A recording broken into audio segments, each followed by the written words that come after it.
Somewhere beneath the limestone hills of Slovenia, in water that has never seen sunlight, something is watching you, not with eyes. It doesn't have those. Its eyes dissolved beneath the skin before it was even fully grown. But it is tracking you. It is aware of you. And it has been waiting in the absolute dark for longer than most vertebrates alive on Earth today have been alive. This is the olm.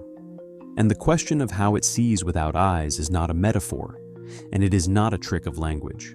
It is a genuine biological paradox that took 2 centuries of science to even begin to unpick. The olm, Proteus anguinus, is the only exclusively cave-dwelling chordate in all of Europe. Every vertebrate on the continent that spends time underground still goes back to the surface, still breathes open air, still sees sunlight at some point in its life. The olm does not. It was born underground. It will die underground. And for the roughly 80 to 100 years of its life, it will move through a world of complete, perpetual, absolute darkness. It has the longest confirmed lifespan of any amphibian known to science. In 2010, researchers Jan Wojciechowski and colleagues published a study drawing on 50 years of data from a 400-animal captive colony in Moulis, France, and they calculated that the average adult olm lives 68.5 years. The predicted maximum exceeded 100 years in the dark, and it is spending every one of those years perceiving its environment with sensory architecture that should not work. Let's start with what's gone, because the first thing you need to understand about the olm's biology is that the absence of eyes is not a birth defect. It is not an accident. It is a carefully executed developmental program that the embryo runs on purpose. Olm larvae hatch with eyes. In the first weeks of life, those eyes begin normal development. Retina forming, lens forming, the basic vertebrate visual apparatus assembling itself the way it does in a salamander on the surface. And then, at roughly 4 months of age, the process reverses. The eyes stop developing. The tissue degenerates. The structure regresses. And by adulthood, the eyes of the white olm have receded entirely beneath a continuous layer of skin, leaving a smooth, unbroken surface where the face should have openings. J.P. Durand documented this in precise developmental terms in 1976. The eyes don't fail to form. They form and then unmake themselves. The body decides it's not worth finishing them. This is evolution making a cold economic calculation. Eyes are expensive. Maintaining functional visual tissue requires metabolic resources. Proteins, pigments, neural wiring, immune maintenance of a delicate exposed structure in a bacterial aquatic environment. In darkness, a perfect eye gives you exactly 0 advantage. Every calorie invested in an eye that cannot fire is a calorie not invested in a heart, a liver, a reproductive system. Over millions of years, the animals that spent less on eyes and more on other things survived at slightly higher rates. And eventually, the developmental program that builds eyes ran its course and was overwritten. The olm's ancestors entered these caves somewhere between 8 and 20 million years ago. The estimate depends on the lineage, because there isn't just one olm. Genetic work published in 2023 in Molecular Ecology identified 9 deeply separated species-level lineages within the Dinaric karst, with some lineages diverging as far back as 17 million years ago. The Dinaric karst is the limestone belt running along the Adriatic coast, from the Gulf of Trieste through Slovenia, Croatia, Bosnia-Herzegovina, and into Montenegro, and beneath it lies one of Europe's most extensive underground freshwater networks, subterranean rivers, flooded passages, lightless lakes. The olm didn't colonize this system once. Multiple ancestral populations were swallowed into it separately over millions of years, and each one went through its own version of the same transformation: eyes out, other senses up. That process happened again and again, in parallel, because the problem was always the same. But here is where the biology starts to get genuinely strange, because the eyes didn't fully disappear, they didn't vanish without a trace. In 2001, researchers M. Koss, Boris Bulog, and colleagues published a study in Cell and Tissue Research, volume 303, pages 15 to 25, in which they performed immunocytochemical analysis on the degenerated retinal tissue of the white olm. What they found was that the visual pigments are still there. The opsins, the photosensitive proteins that are the chemical basis of sight in every vertebrate eye ever studied, are present in the vestigial retinal tissue even in adults. The eye structure is gone, but the molecular machinery for detecting light survived. Wrapped in skin, in darkness, inaccessible to any incoming photon, the olm is still manufacturing the proteins that eyes use to see. That alone would be strange. But there is a second location, and this one is even harder to explain. Deep inside the olm's skull, near the brain, sits the pineal organ. In most vertebrates, the pineal is associated with circadian rhythm regulation. It produces melatonin, it tracks light and dark cycles, it tells the body what time of day it is. In humans, it sits deep in the brain, completely insulated from direct light, and it receives its light information via a long neural relay from the eyes.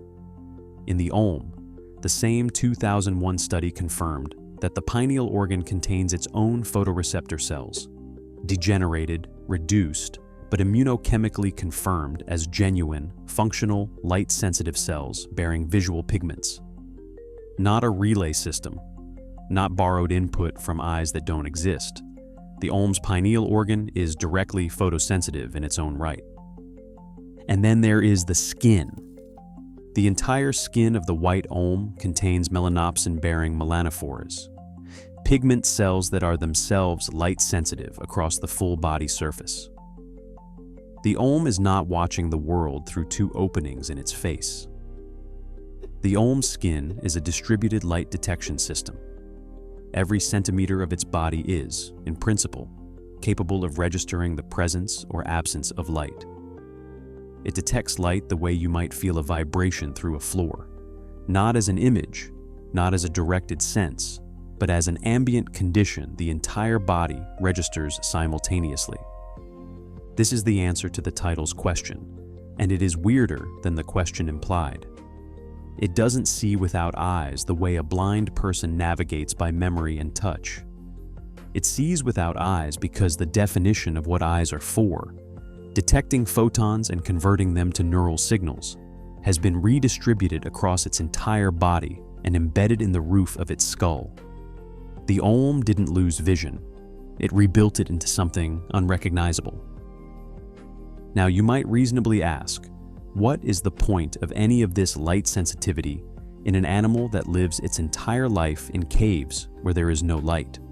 And this is where the olm's biology connects to something much larger about how evolution handles a sense that has no immediate function but hasn't yet been deleted entirely.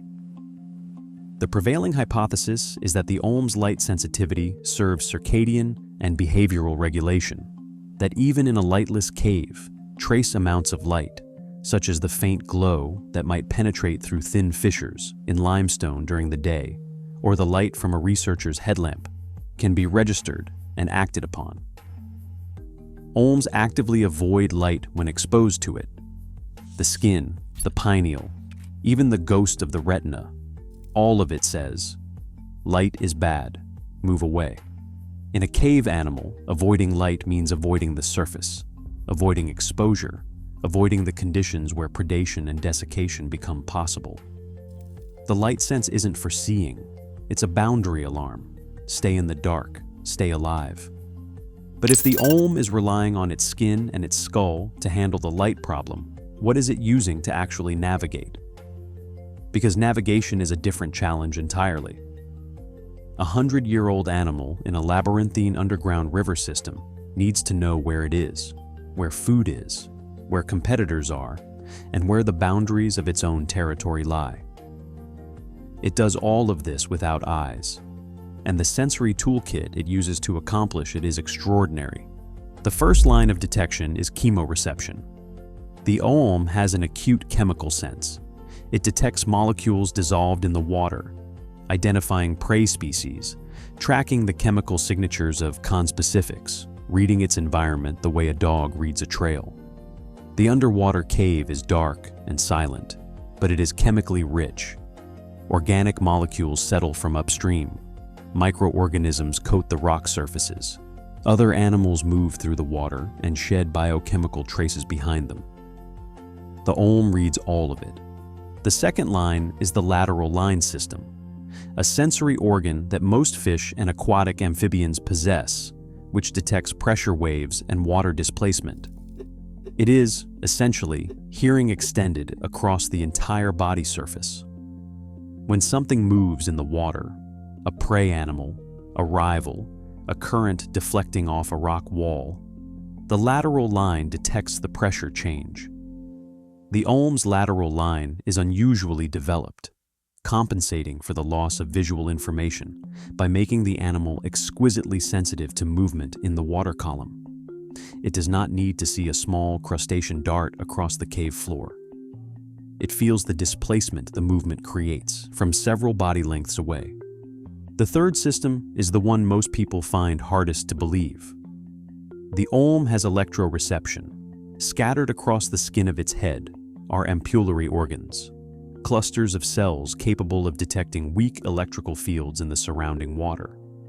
Every living organism generates a faint bioelectric field as a byproduct of cellular metabolism. The beating of a heart, the firing of a nerve, the contraction of a muscle, all of it generates microscale electrical fields. The olm can detect these fields. It can feel the heartbeat of a hidden animal through water and rock. In an absolute darkness where chemical and pressure cues might be ambiguous, this gives the olm a way to confirm the presence and location of a living body with a precision that no visual system could match in a cave environment.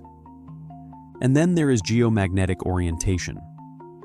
In 2020, researcher Gergely Balazs and colleagues at Haute-Vaux-Lorraine University published an 8-year capture mark recapture field study of a population in eastern Herzegovina in the Journal of Zoology.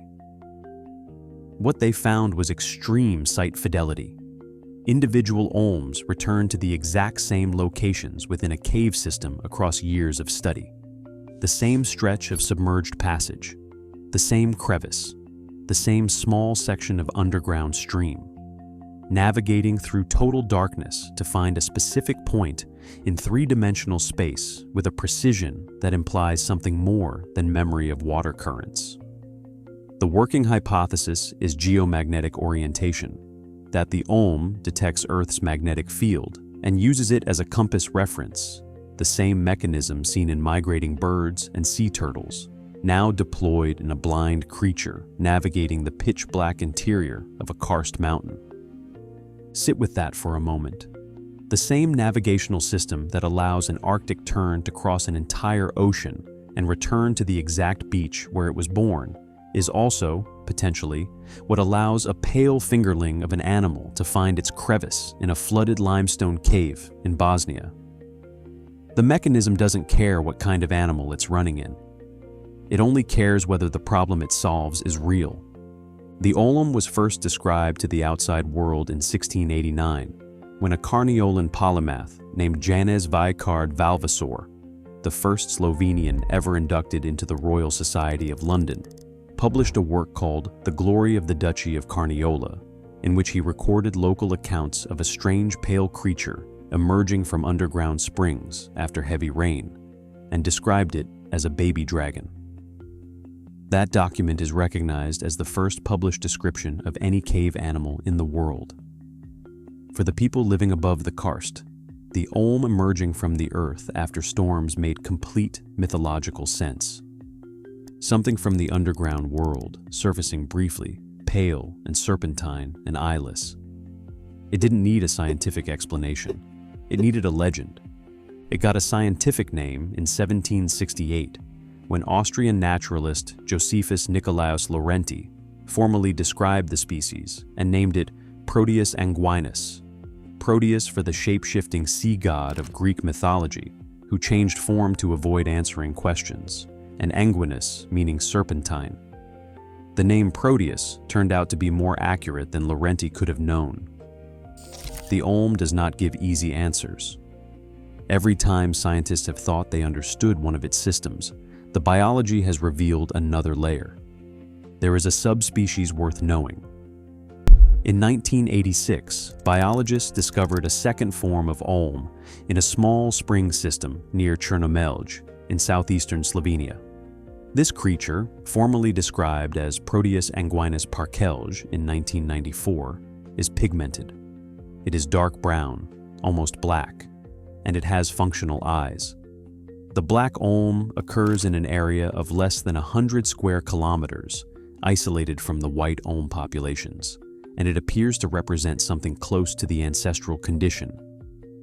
What the olm looked like before the long descent into lightless water stripped away the pigment and dissolved the eyes.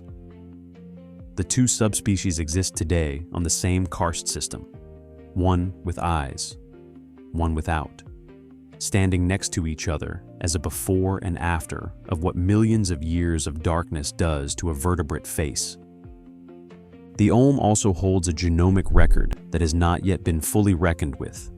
Its genome is estimated at roughly 50 gigabases, approximately 15 times the size of the human genome.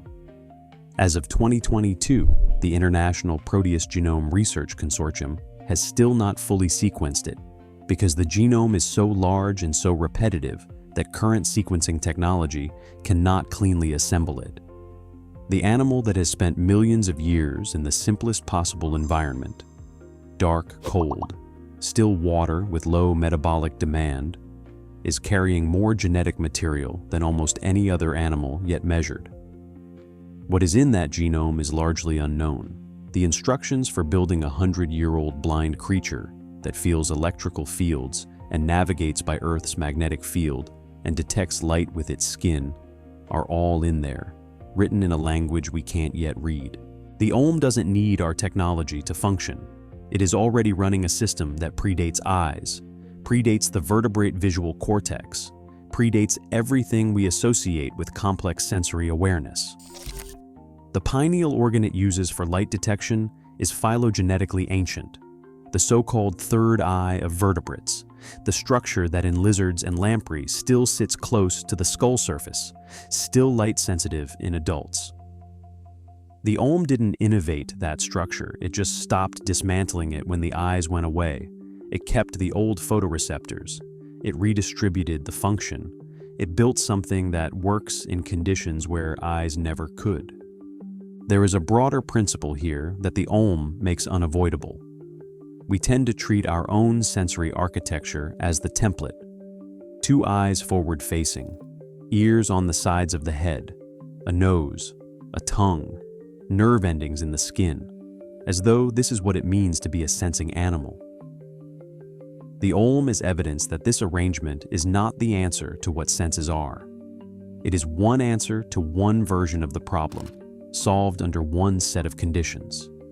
In the dark, the solution looks completely different.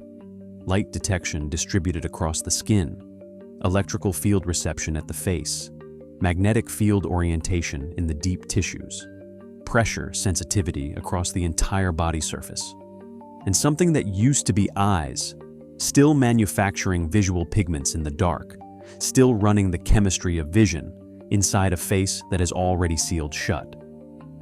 The first time a researcher presses a light source against the skin of a white olm and watches it recoil, moving away from the illuminated area as if burned. Doing so with no eyes, no visual cortex, no image formed anywhere in its nervous system. What they are watching is not a failure. They are watching an animal that solved the same problem evolution gives to everything, using completely different tools, and doing it in a 100-year-old body, in absolute darkness, at the bottom of a mountain that no sunlight has ever reached. Still watching, just not the way you expected.